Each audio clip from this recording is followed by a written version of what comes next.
I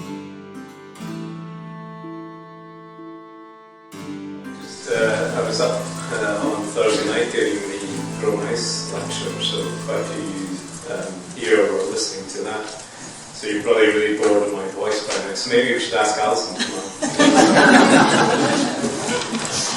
Right, so let's get going.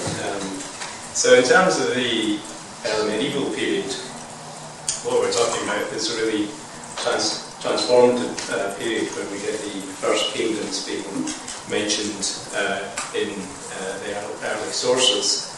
And in terms of the early medieval period, we're dealing with a real melting pot of different social and political identities. The Picts, obviously the focus of today's talk, really occupying an area from the Firth of Forth up to the northern and western isles. And I say really an important period in terms of political development, where these early kingdoms really beginning to take hold. And we can see a whole different suite of monument types emerging in the same period that undoubtedly help underpin these new hierarchical societies emerging in this period. So we have things like barrow monuments, nuclear hill forts, and new forms of burial, much more visible burial record than in previous generations. And obviously we have huge religious change as well, Christianity arriving on the scene. But having said that, in terms of changes in the archaeological record, richness of the evidence, in terms of historical sources and also archaeological sources, what we're dealing with is quite a fragmented picture. So compared to the Iron Age, where we have thousands of settlement sites, we're dealing with a much more fragmentary picture. Likewise, with things like political organisation, we're dealing with fairly limited sources. But we can begin to look at the political geography of this time period, unlike in earlier periods. So if you look at the Pictish king list, for example, there's the fantastic origin myth about Crutony and his 70 sons, and that clearly has a geographical basis. So we can begin to look at how society was organised in this time period. And really one of the big developments in the early history of the Picts has been the likes of Alex Wolff's work, identifying the most powerful Pictish kingdom, Fortru, has actually been located up in this Murray Firth region. And that really helps put the northern Picts in central focus. And this is something I guess we should have really got from the archaeology in terms of, if we look at the earlier class 1 symbol stones, for example, hugely concentrated in northern Scotland, with only a smaller number located further south. As I say, we do have some sources for this period, historical sources, mainly external. So we have Life of Columba, mentioning Columba coming up the Great Glen to meet the King Brithay at the head of the River Ness, and sources like Anglo-Saxon sources, Irish sources, again fairly limited to one-liners and Irish annals. And in terms of northern Scotland, not a huge amount of help, to be honest. Very few sites from northern Scotland are recognisable in our sources. And that's not because these places weren't important, they were probably just very much further away from the scriptoria recording these events and the like. We occasionally have other sources, things like carved-stone monuments, Latin inscriptions, Ogham inscriptions, which can also help flesh out the picture. And in terms of settlement and identity, we also have the place names, so pet names, for example, spread in the areas we would expect the Pictish kingdoms to have lain. But obviously, once we get up into the Highlands, that picture is really muddied by the later Norse occupation of the island chains and parts of Caithness and Sutherland. So a lot of the Pictish name elements really disappear once we go further north. And that's quite a difficult archaeological record. The famous problem of the Picts. Where can we identify Pictish sites? And that's one real difficulty that archaeologists have had for decades, really. But we can identify some key monument types from this time period, things like promontory forts, clearly key to the orchestration of power in the early medieval period, and probably the most famous things, the symbol stones and the cross slabs, a real marker of Pictish ingenuity, artistic expression, and also tells us something about lifestyle, dress, and things like power and identity. So if we look at the Highlands in more detail, what can we say? Well, really, we're looking at probably two main Pictish areas in the Highlands for True, probably extending up into Easter Ross, and Caithness, which would have been much larger in the medieval period than it is today, encompassing Sutherland and possibly also with power over places like Shetland as well, judging by the place name evidence. And so this northern kingdom for True seems to be, as I say, one of the most powerful, if not the most powerful, over-kings of the Picts seems to be located in this area. And that's the area that's recorded as being visited by Columba in the 6th century. But certainly by the late 1st millennium AD, a lot of the power centres seem to move further south, and undoubtedly the Norse occupation of the northern regions had a big effect. So let's drill down into the evidence, look at some of the distributions of some of the material culture. Pictish symbols, symbol stones well represented in the Highland region with some fantastic examples.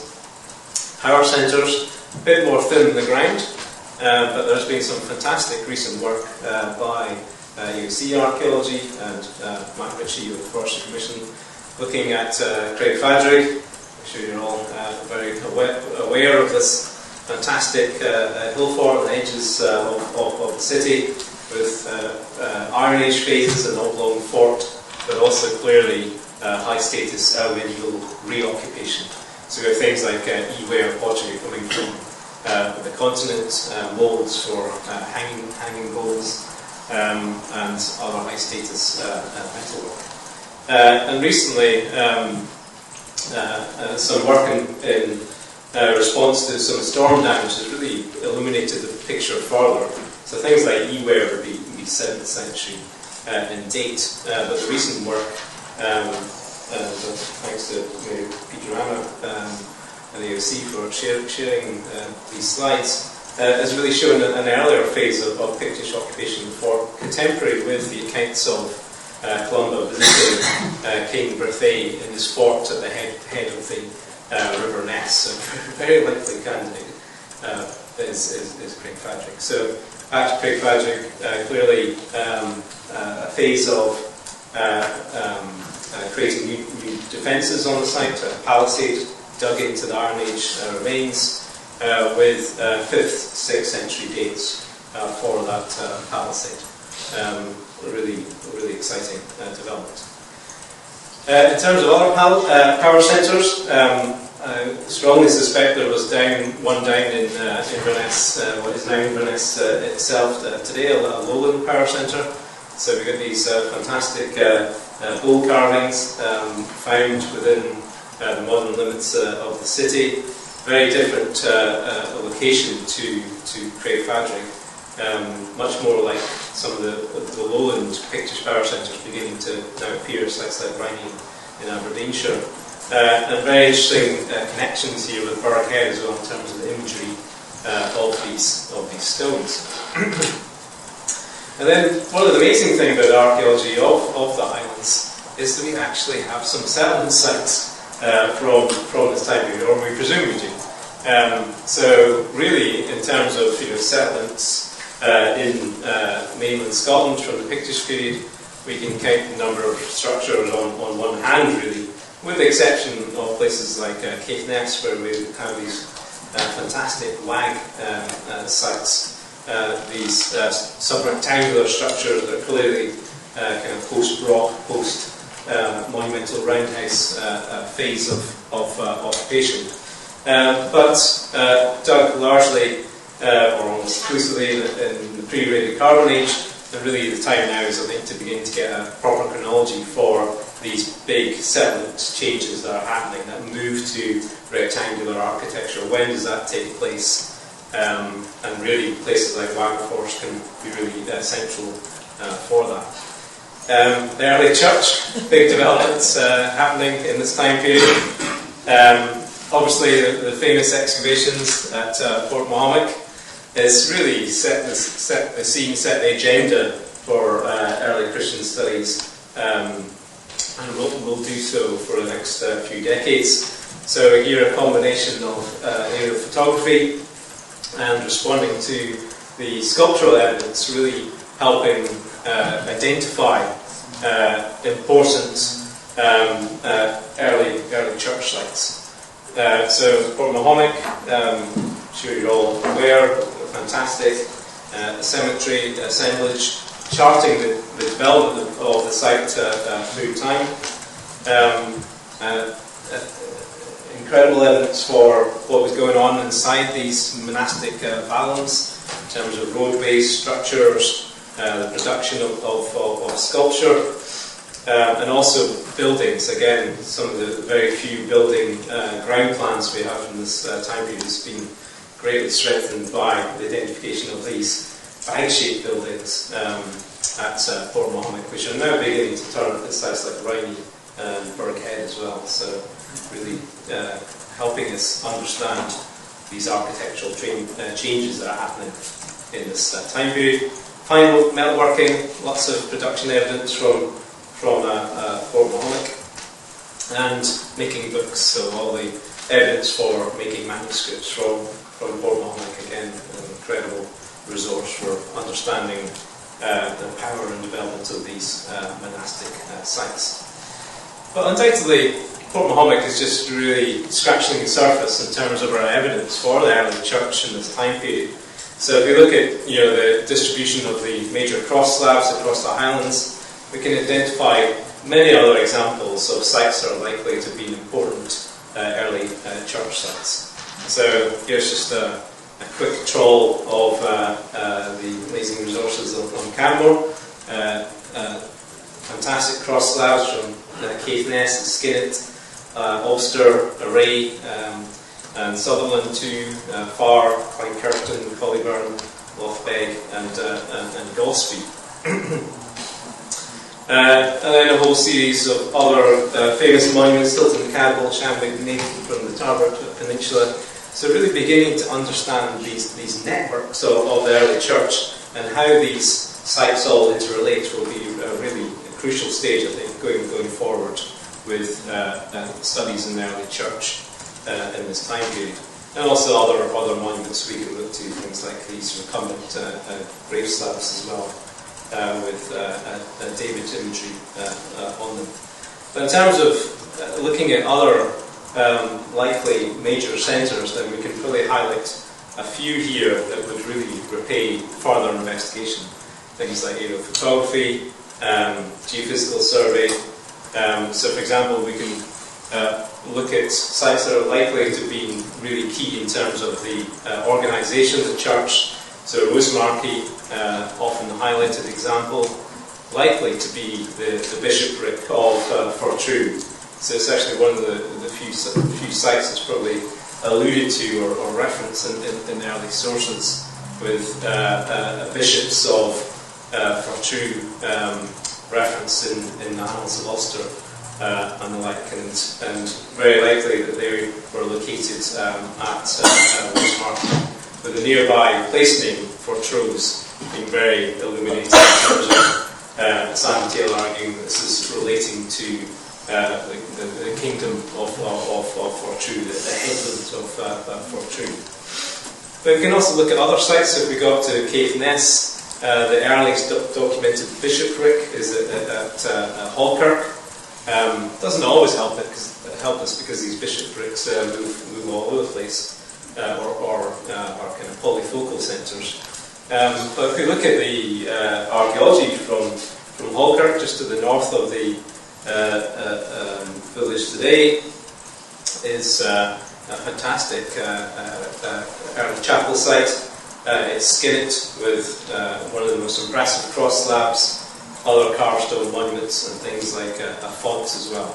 And this is largely an open field site today, so again, this is somewhere that could easily be targeted for new phases of fieldwork to help illuminate these early church centres. Applecross as well, again, one of the few documented sites from this time period, probably founded in the 7th century. And again, there's traces of, like for Mahomet, there's traces of an enclosure around the church. There's things like unfinished cross slabs suggesting another centre of production and major artistic expression. There's a close-up of that cross slab, which is fantastic. But there's clearly other types of sites as well, early church sites. This is a fantastic site at Congash in Inverness-shire, where we have 2 picture stones, class 1 symbols, standing at the entranceway to an early church, and a cross slab recently identified here strongly marks this as a candidate for a smaller scale early church site in the Highlands region. Cemetery sites, this is where the Highland evidence really comes into its own. Recently, myself and Julie Mitchell reviewed the evidence for True and Key, which is the area of Aberdeenshire. But the Highlands have a really rich record of kists and barrow and cairn cemeteries spread right through the Eastern Highlands and through to the Western Isles. And these are really remarkable monuments. The kind of reappearance of cemeteries marks a really important change in society, undoubtedly, and in our archaeological record. And really the Highlands set the scene for the early study of these monuments with excavations at sites like Archaeology. And it's really things like aerial photography that began to flesh out a picture even more. So these cairns, these square barrows, round barrows and cairns, cover long-kist graves, sometimes multiple examples, but you also get wooden coffins and other types of burial monuments. And occasionally these are associated with symbol stones. So this is Dunrobin in Sutherland, the class 1 symbol stone, found during ploughing and found directly above a square or rectangular cairn with a central grave. Likewise, Achergill also associated with symbol stones as well. And this is another site that's really ripe for re-investigation, I think.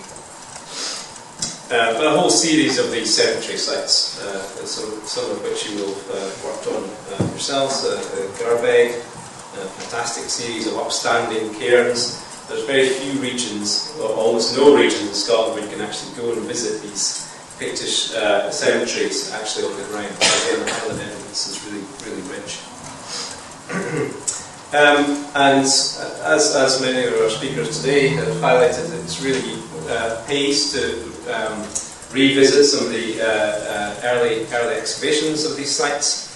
So Dairy Park had a fairly poor chronology, 2 radiocarbon dates that didn't really tally. So dating to 635 to 770 for the human remains, or 665 to 1150. Not the most useful radiocarbon dates in the world.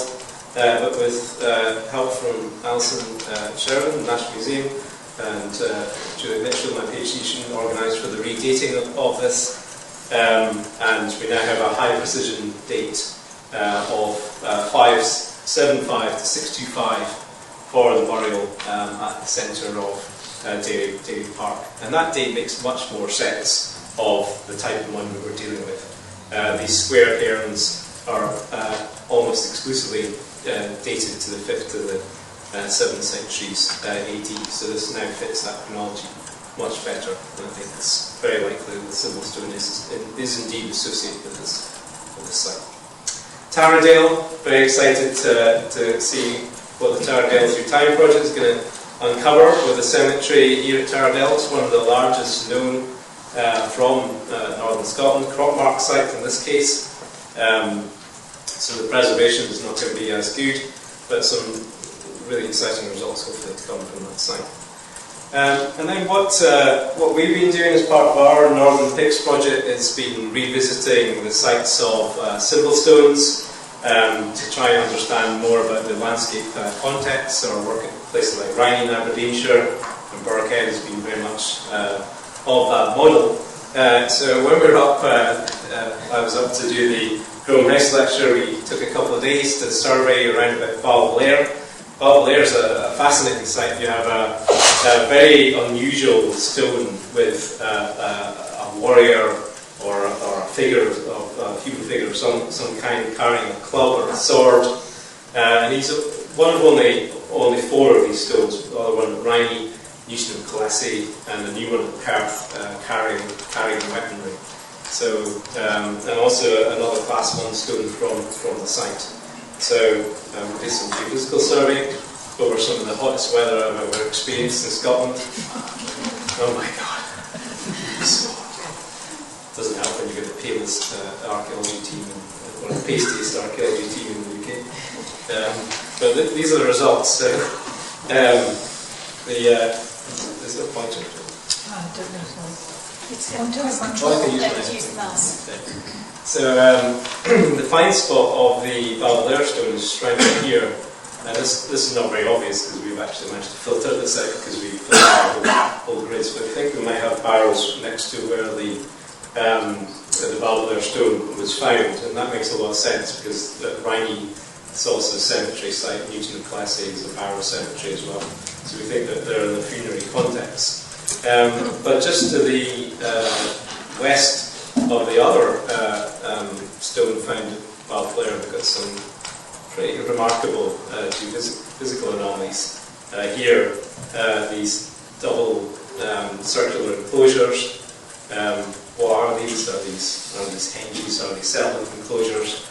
Any thoughts on morphology would be appreciated, but we're hoping to come back and do a bit of excavation just to get some dates for some of the features around here, and again try and flesh out the picture.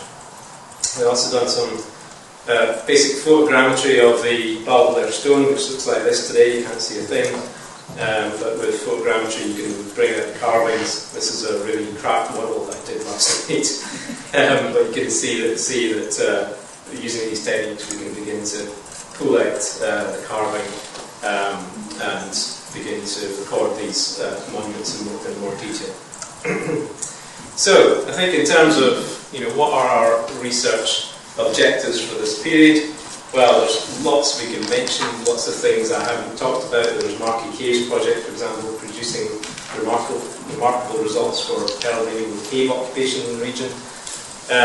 But in terms of looking at where some of the major developments might happen, then we can certainly highlight the need to investigate more of our fort or enclosure categories, which I think would really work well with what Andy was suggesting. So promontory forts, definitely a key early medieval monument type.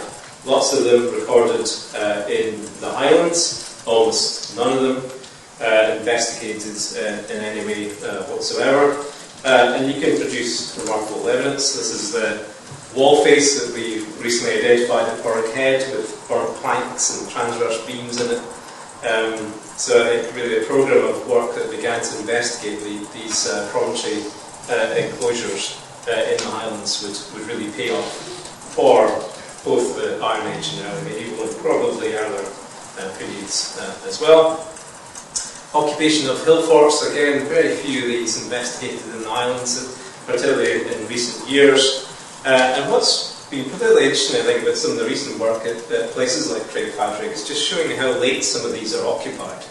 So, occupation horizons at Craigpatrick from the 11th and 12th centuries AD. We've been finding similar evidence in Murray as well, really suggesting that some of these sites stayed in occupation and perhaps importance well into the medieval period.